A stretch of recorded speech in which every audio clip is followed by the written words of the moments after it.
जी अस्सलाम वालेकुम। मैं रऊफ़ क्लास आपके सामने नए वीला के साथ हाज़िर हूँ। आज दो इश्यूज़ हैं जो आपके साथ ये डिस्कस करने हैं।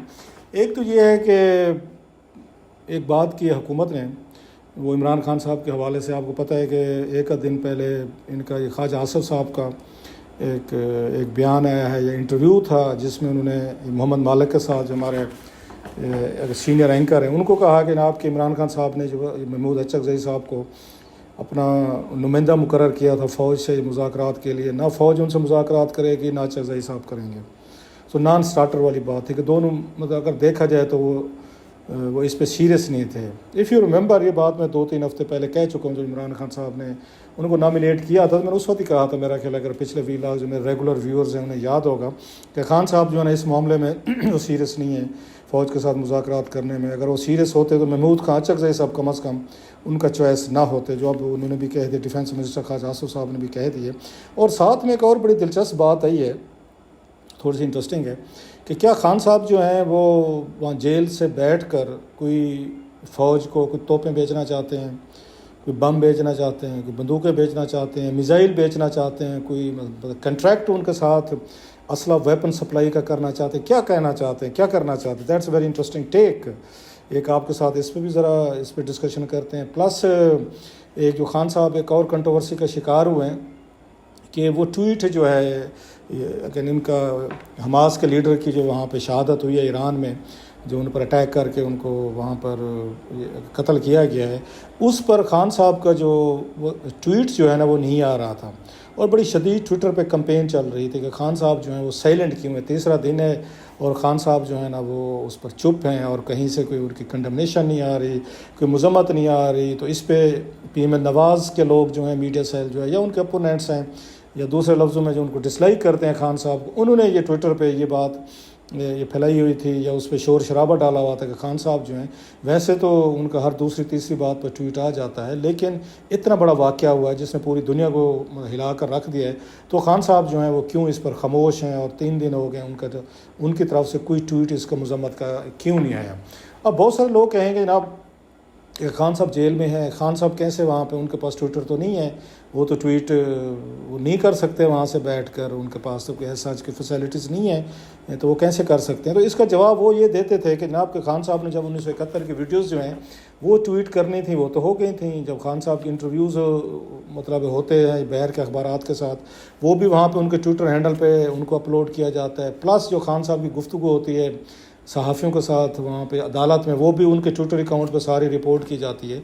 और सबसे बड़ी तो वही थी कंट्रोवर्सी जिसकी वजह से उनकी पीटीआई की सोशल मीडिया टीम जो है वो इस वक्त बहुत बड़ी उसमें मुश्किल में आई हुई है कि जनाब कि उन्होंने 71 की जो वीडियो थी वो ट्वीट की गई थी खान साहब के उस अकाउंट से, जो बाद में खान साहब ने पहले कहा जी मैं इस्तेमाल नहीं कर रहा, फिर बाद में उसकी उन्होंने जिम्मेदारी भी ली, जिस पर रऊफ़ हसन साहब को और बैरिस्टर गौहर को FI ने भी बुलाया था। फिर इनको बाद में रऊफ़ हसन साहब में गिरफ़्तार हुए, फिर पता चला जनाब कुछ लोगों ने लीक किया, इन्फॉर्मेशन दी गई है FIA को कौन कौन लोग जो हैं ये खान साहब का ये सोशल मीडिया चलाते हैं, उनके सेक्रेटेरिएट पे अगर क्रैक डाउन किया गया, गिरफ़्तारियाँ की गई, सारे लोग जो हैं वो पकड़े गए, वो सारा पता है। सो वो यही बताते हैं कि खान साहब का ये सारा सोशल मीडिया जो है जो बंदे हैंडल कर रहे थे उनको तो पकड़ा गया। लेकिन ये बात पहले से भी ये मार्केट में मौजूद थी कि खान साहब का ट्विटर जो है जो हैंडल जो है वो पाकिस्तान से ऑपरेट नहीं किया जा रहा, वो पाकिस्तान से बाहर ऑपरेट किया जा रहा है, जिसका सबूत भी सामने आ गया है कि इतने बड़े क्रैकडाउन के बावजूद के पीटीआई के लोगों को जो सोशल मीडिया के थे उनको गिरफ़्तार किया गया, जिनके अभी कुछ की ज़मानतें हुई हैं, कुछ जुडिशल रिमांड पे गए, उसके बावजूद भी खान साहब का ट्विटर अकाउंट जो है वो चल रहा था।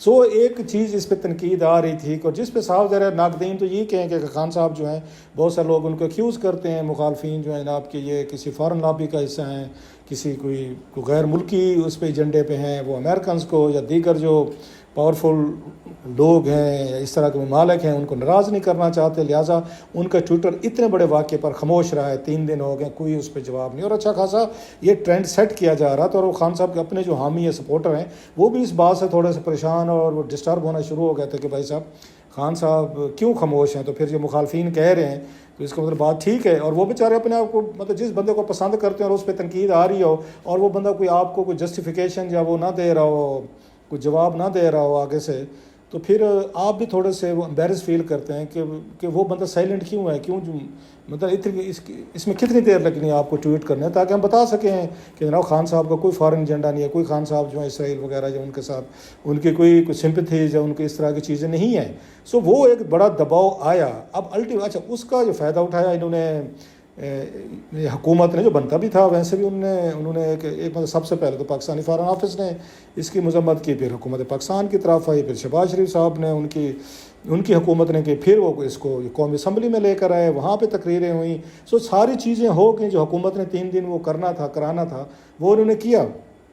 आज फिर खान साहब का कोई 3-4 घंटे पहले उनका ट्वीट आया है, जब ये सारी चीज़ें हो गई हैं, जिसमें उन्होंने बड़े शदीद लफ्ज़ों में मजम्मत की। उन्होंने इसराइल की भी और उनके इसराइल के प्राइम मिनिस्टर जो नेतन्याहू उनको भी उन्होंने वार क्रिमिनल उनको डिक्लेयर किया, और इस तरह की बहुत सारे उन्होंने मतलब सख्त ट्वीट किया उस पर, जिस पर पीटीआई के लोग जो हैं वो साफ ज़ाहिर है वो उनको एक सही ऑफ रिलीफ आया कि जनाब हम तो अंडर प्रेशर थे, दबाव में थे, हमें मार्जिनलाइज किया हुआ था, हमारे पे तनकीद आ रही थी कि आपका लीडर जो है 3 दिन हो गए, इतना बड़ा वाक़या ईरान में एक मतलब अटैक किया गया, एक इतने बड़े उनके लीडर को, ये हमास के लीडर को असैसिनेट किया गया। और ख़ान साहब का वैसे तो हर वक्त उनका, जैसे मैंने कहा कि वो एक्टिव रहता था, आर्मी इस्टेब्लिशमेंट पे बात करनी हो, नवाज शरीफ पे करनी हो, शहबाज शरीफ पे करनी हो, मरियम पे करनी हो, फ़ौज पे, जनास मुनीर पे, उस वक्त वो ट्विटर चलता है। लेकिन इस वक्त ट्विटर खामोश है। सो उनको उनका सांस में सांस आई कि नहीं साहब, खान साहब जो हैं अभी तक डटे हुए हैं और खान साहब को कोई ऐसा मसला नहीं है। अब जो ही वो ट्वीट आया है, मतलब हमने किसी हाल में खुश तो रहना नहीं होता, खैर 3 दिन ना आना इट सेल्फ रेजेस एक उसमें क्या है मैनी क्वेश्चन कि खान साहब का 3 दिन क्यों नहीं आया। अब आ गया है तो उन्होंने उल्टी, मतलब किसी हाल में खुश तो होना नहीं। आप जो मुखालफिन हैं पीएम नवाज़ के जो सपोर्टर हैं या उनका सोशल मीडिया टीम, उन्होंने कहा और उन्होंने ट्रेंड चला दिया खान साहब पे। वो कहते हैं जनाब खान साहब ने कभी भी ये ट्वीट नहीं करना था, ये ट्वीट हमारे दबाव के बाद, हमारे क्वेश्चन करने के बाद, हमारे यहाँ पे कैंपेन चलाने के बाद और तनकीद के बाद ही खान साहब का ये ट्वीट है। सो इसका क्रेडिट इमरान खान साहब या पीटीआई को नहीं जाता जो उन्होंने कंडमनेशन की है नेतन्याहू की, इसका क्रेडिट फिर भी वो कहते हैं नवाज शरीफ साहब जो सोशल मीडिया टीमें जो है, सोशल मीडिया के इन्फ्लुएंसर जो हैं जो मौजूद हैं इस पे, ये ट्विटर पे, चाहे इंडिपेंडेंट हैं या किसी पार्टी के साथ हैं, ये क्रेडिट उनको दें कि उन्होंने इस तरह का इनको दीवार के साथ लगाया और इतने सवालात किए कि खान साहब मजबूर हो गए कि वो ये ट्वीट करें। सो ये हमारा क्रेडिट है, उनका कहना है, वो ये समझते हैं। सो लेकिन उसके बाद जो पीटीआई के हामी हैं वो बड़ा इंटरेस्टिंग जवाब दे रहे हैं। वो कह रहे हैं जनाब कि ये देखें खान साहब ने अगर 3 दिन बाद भी किया, लेकिन कितना सख्त उन्होंने ट्वीट किया है। तो शहबाज शरीफ साहब को सीखना चाहिए कि जनाब कि अगर आपने इन मामलात पे या इसराइल के ख़िलाफ़ ट्वीट आपने करना, फिर ये ट्वीट कैसे किया जाता है। आपने तो बड़ा मतलब है एक कॉस्मेटिक टाइप हुकूमत ने कर दिया और करारदादें करा ली, स्पीचेस करा ली, इस तरह की चीज़ें हो गई। खान साहब ने ये देखें जनाब, खान साहब ने कितना सख्त ट्वीट किया। सो अगर 3 दिन बाद भी आया है तो खान साहब जो हैं उन्होंने अपनी पूरी कसर जो है ना पूरी कर दी। वही है ना जो हामी अपने आप को थोड़ी सी बताते हैं, सपोर्ट तो देनी होती है। तो कुछ का कहना था नहीं जनाब खान साहब ने 3 दिन इसलिए लगाए हैं कि वो जो पावर्स दैट भी हैं, अमेरिकन जो पावरफुल लोग हैं जो उनके हक़ में करारदादें भी करते हैं, सेनेट प्रोसीडिंग भी करते हैं, क्वेश्चन भी होते हैं, जिनीवा रिपोर्ट भी आती है। तो खान साहब 3 दिन इसलिए लगा रहे थे कि उनसे इजाज़त ले रहे थे कि जनाब कि मैंने अब अपनी फेस सेविंग करनी है, सो मुझे कोई ना कोई ट्वीट करना पड़ेगा। अगर मैं नहीं करूँगा तो मेरे खिलाफ एक बहुत बड़ा चार्जशीट रहेगी कि देखें जी इतना बड़ा वाक़या हुआ। और खान साहब जो हैं इस मामले पे न्यूट्रल रहे, खामोश रहे, उन्होंने कोई साइड नहीं ली। और खान साहब आपको पता है न्यूट्रल को तो वो खान साहब तो बंदे नहीं समझते। सो उनका न्यूट्रल रहना जो है ना ख़तरे की निशानी। लिहाजा वो बहुत सारे सोशल मीडिया जो एक्टिविस्ट हैं उन्होंने ये बात कही थी, उन्होंने नहीं खान साहब 3 दिन से फेस सेविंग के लिए उनको मना रहे थे, समझा रहे थे कि यार मुझे एक आध इस तरह का ट्वीट करना है। अब देखिए कितनी सेंसिटिविटीज़ इन्वॉल्व हो गए। सोशल मीडिया या ट्विटर ने हमारी ज़िंदगी को कैसे चेंज कर दिया कि ट्वीट करें तो भी फंसते हैं, ना करें तो भी फंसते हैं, चुप हो जाएं तो भी फंसते हैं, न्यूट्रल हो जाएं तो भी क्वेश्चन हैं। ये होते हैं लीडर बनने के नुकसानात। लोगों को मतलब फेम तो चाहिए, लोगों को लाइमलाइट तो चाहिए, लोगों को पावर तो चाहिए, मतलब हर बंदा हमें जानता हो, हर बंदा हमें सलाम करे, हर बंदा हमें ही बताए जी आप ही भगवान और हम एक भगवान की तरह फिरें। मतलब हर बंदे को अच्छा लगता है ना लाइमलाइट में आना, फेमस होना, लेकिन इसकी प्राइस बड़ी खौफनाक है। जो लोग फेमस नहीं है वो भी तंग होते हैं, जो हो जाते हैं वो भी उनसे भी ज़्यादा तंग होते हैं। लिहाजा हर वक्त आप पे वो लगे रहती है, आपको जज किया जा रहा होता है। बहरहाल ये तो एक अलहदा चीज़ थी। No coming to the point के जो खान साहब वाली बात आपके दिल में रहेगी होगी कि खान साहब जो है ये क्या मैंने ऐसी बात कह दी जी, खान साहब क्या वहाँ से जेल से बैठ कर कोई फ़ौज के साथ कोई वेपन्स को सप्लाई का कंट्रैक्ट करना चाहते हैं, बम उन्होंने बेचने हैं, जहाज़ बेचने हैं, तोपें बेचनी हैं, मिसाइल बेचनी है। क्या करना है अभी खान साहब ने जेल से बैठकर फ़ौज से, जो मैंने पहले बात की थी। ये बात कह रहे हैं जनाब एहसन इकबाल साहब। तो उनका ये कहना है, उनसे ये जब ये सवाल किया गया, मेरी बात हुई उनसे तो प्रोग्राम के लिए, तो वो उन्होंने कहा जनाब कि ये जो आपने कहा है कि हमें कोई एतराज़ नहीं है, ये हुकूमत और ये फ़ौज और इमरान खान साहब के आपस में अगर मुज़ाकरात होते हैं, we don't have any problem, हमें क्या मसला हो सकता है। साथ में वो ये कहते हैं ना कि मुझे ये बात समझ नहीं आती कि इमरान खान साहब बार बार कहते हैं फ़ौज अपना नुमाइंदा जो है ना वो मुकर्रर करे। मतलब मैंने नुमाइंदा मुकर्रर कर दिया है, महमूद खान चकज़ई साहब मेरे नुमाइंदे हैं, अब फ़ौज अपना नुमाइंदा नामिनेट करे। मैंने लास्ट टाइम भी आपको कहा था, मैं कि फ़ौज कैसे नामिनेट करेगी भाई। फ़ौज अगर आपके मतलब ये भी खान साहब की एक क्लेवर मूव थी, पॉलिटिकल मूव थी। वो समझते हैं कि मैं समझदार आदमी हूँ तो मैं उनको फंसा रहा हूँ कि जब फ़ौज अपना नुमाइंदा कोई 3 स्टार जनरल या कोई DGI DGC या वहाँ पे कोई chairman joint chief of staff या कोई कोर कमांडर मुकर्रर करेगी, ये ABCD जो है ना, ये जी जनरल आसिम मुनीर साहब के नुमाइंदे हैं। अब मुलाकात होगी जी कोर कमांडर फ़लाँ की इनसे, महमूद खान चकज़ई साहब के जो इमरान खान साहब के वो हैं। अब दोनों साइड्स बैठेंगी, तस्वीरें आएंगी और फिर दुनिया को पता चलेगा ये देखें इमरान खान साहब फ़ौज से मुज़ाकरात कर रहे हैं। ये फ़ौज ही है जो पाकिस्तान में सारी चीज़ें करते। नहीं तो पॉलिटिकल अगर पॉलिटिक्स होती, डेमोक्रेसी होती तो हम शहबाज शरीफ के साथ बैठे होते। सो लोग तो क्या आर्मी इतनी मतलब भोली थी या जनरल आसिम मुनीर साहब इतने वो सादा थे कि खान साहब की इस मूव के जवाब में अपना कोई नुमाइंदा वो मुकर्रर कर देगी फ़ौज, और ये बताया जाएगा कि ये हमारा नुमाइंदा, फ़ौज का नुमाइंदा, ये शहबाज शरीफ हुकूमत का नहीं है। ये नहीं होना था। सो खान साहब की डिमांड भी करना, आई होप कोई इतना सिंपल आदमी नहीं है या वाकई इतने सिंपलिसिटी में उन्होंने ये बात कह दी कि हाँ क्योंकि मैं नुमाइंदा अपना बना रहा हूँ, फ़ौज भी मुकर्रर करेगी। तो इसके जवाब में वो कहते हैं एहसन इकबाल साहब, I don't know was it in a lighter mood in a serious mood. जब वो बात कह रहे थे मूड तो उनका सीरियस था।